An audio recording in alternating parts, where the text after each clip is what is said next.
Condition आप उसमें लगा देते हैं इफ़ एल्स और एल्स की, बस वो इस इफ़ एल्स की कंडीशन पे चल के आपको जो है ना पास्ट फ्यूचर और जो है ना प्रेजेंट आपका बता देता है कि ये आपका प्रेजेंट। आप उसे कहें ना कि जी अगले 10 सालों में पाइथन किस जगह पर होगी, वो बताएगा आपको पाइथन लैंग्वेज की ये डिमांड होगी कि पाइथन लैंग्वेज पे काम करने वाले की ये सैलरी होगी। ये आपको फ्यूचर बता रहा है। उसने कंडीशन लगाई है कि अगर आपसे यूज़र पूछे कि जी क्या पाइथन की डिमांड होगी तो आपने ये बता दिया, वो उसने लगाया हर वक्त पाइथन ऑटोमेटिकली खुद को अपडेट करती है। जावा स्क्रिप्ट के अंदर एक सिंटैक्स होता है, उसको आपको मेमोराइज करना पड़ता है, याद करना पड़ता है, फिर आप उसमें जो है ना आगे चल सकते हैं। लेकिन अगर आप वही चीज़ जो है ना क्या कहते हैं पाइथन में करेंगे तो आप पाइथन में खुद लैंग्वेज बनाते हैं। पाइथन आपको एक सेंटेंस देता है, यार मैंने प्रिंट के साथ कमांड के साथ चलना है, आप खुद उसमें ऐड करेंगे, सब्ट्रैक्ट करेंगे, डिवाइड करेंगे, मल्टीप्लिकेशन करेंगे। इवन आप कैलकुलेटर भी पाइथन के अंदर बना सकते हैं अगर आपको कैलकुलेटर चाहिए।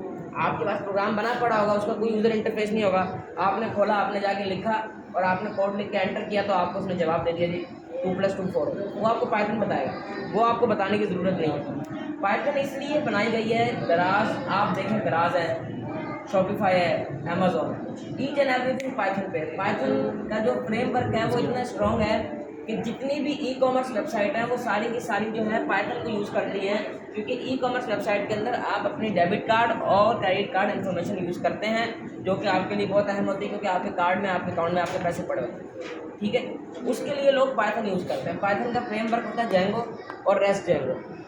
जेंगो जो है वो थोड़ा डिफिकल्ट समझा जाता है, लेकिन जेंगो अगर किया जाए तो जेंगो बहुत अच्छा फ्रेमवर्क है, उसके साथ रेस्ट का है। पाइथन में जब आप वेबसाइट बनाते हैं तो आपका बैकएंड पाइथन में होता है, आपकी एपीआई जो है वो जेंगो में पड़ी होती है और आपका जो फ्रंट एंड होता है वो जावास्क्रिप्ट और नोड.जेएस में पड़ा होता है। आपकी डेटाबेस जो है वो SQLite में चल रही होती है। SQLite डेटाबेस आपको प्रोवाइड करती है गूगल पे कि आपको वो बताएगी कि आपने कितने कॉलम और कितने रो में डाटा जो है ना स्टोर किया।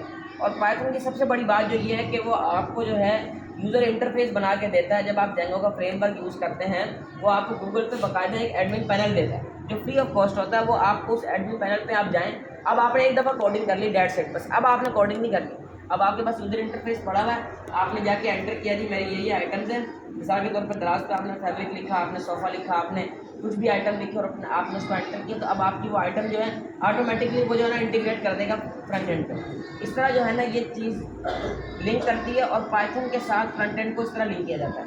अदरवाइज़ अगर आप खाली पाइथन को यूज़ करें तो आप पाइथन के अंदर डेटा एनालिसिस की तरफ जा सकते हैं, जिसके अंदर आपने पांडास पढ़ने होते हैं। अब आपके पास दो ऑप्शन होते हैं कि आप या तो वेब डेवलपमेंट कर लें या आप जो है ना क्या कहते हैं डेटा एनालिसिस बनकर आप स्टैटिस्टिक्स और रियल डाटा का काम करें, यानी वो एआई हो जाता है, रोबोटिक्स हो जाता है, रोबोटिक्स आ जाती है, एआई आ जाता है और बहुत चीज़ें आ जाती हैं, ठीक है।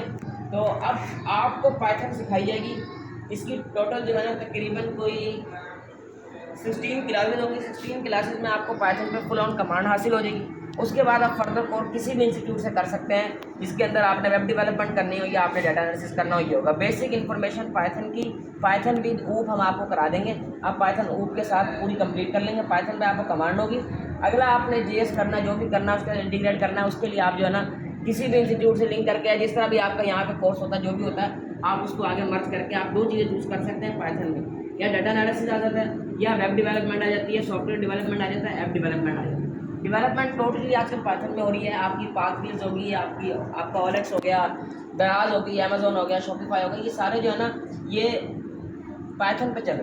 बने ये PHP पे थे, C++ पे थे, लेकिन जो ही ये चीज़ पाइथन आई उन्होंने वेबसाइट्स को जो है ना टोटली शिफ्ट कर दिया पाइथन, क्योंकि C++ की साइंटिस्ट मेमोराइज करना पड़ता है, डेवलपर पीछे बैठ के अपनी क्रिएटिविटी नहीं कर सकता। पाइथन में बंदा अपनी क्रिएटिविटी कर सकता है, उसको एक उसने कमांड लिखी, वो समझ ही नहीं आई, उसने खुद से एक कमांड बना के लिख दी, वो चल जाएगी, लेकिन C++ में नहीं चलेगी, जावा में नहीं चलेगी। जावा जो है वो नियरेस्ट टू जो है ना क्या कहते हैं C++ है, और जेंगो जो है ना वो पाइथन का फ्रेमवर्क है।